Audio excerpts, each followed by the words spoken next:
nothing different than 7.5. 10 did the same as 7.5. To where I was like, I could have just stayed on 7.5. And that's another thing. If that dose, whatever dose you're on, if it is doing you well and is working so good, stick to that dose and ride that dose till you can't ride it no more.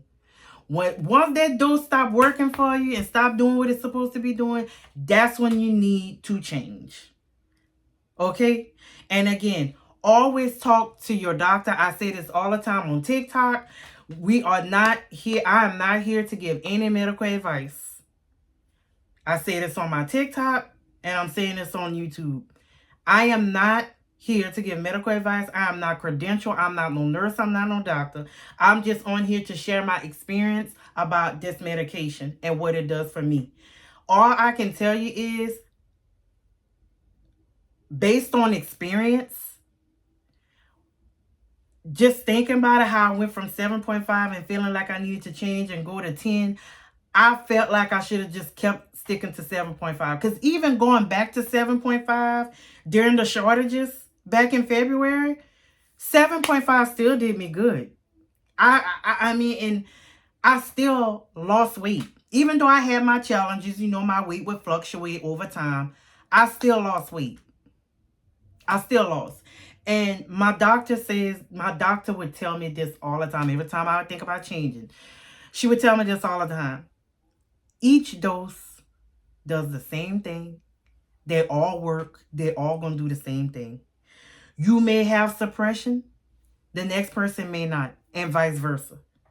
You know, but they all work. They all work. They all do the same thing. And I used to feel like the higher the dose, the stronger the suppression. That is not the case. Trying all these doses, that is not the case. Sometimes if I get suppression, I mean, it maybe 30 minutes or whatever, and that's it. That's it. it come and go. You know what I'm saying? It's not like in the beginning when I started 2.5 and oh Lord, I would feel it immediate. As I went up, my suppression would change. You know what I'm saying? But everybody is different.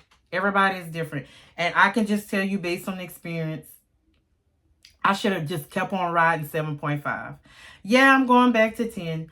But think about it. I really should have just kept riding 7.5 until 7.5 stopped doing its work.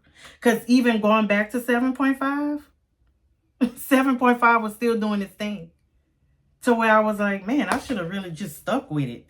You know what I'm saying? Whatever dose you're on, I just recommend, you know, based on experience and what I know, whatever dose is working for you, ride that dose until you can't ride it no more. Just keep riding it until you can't ride it no more.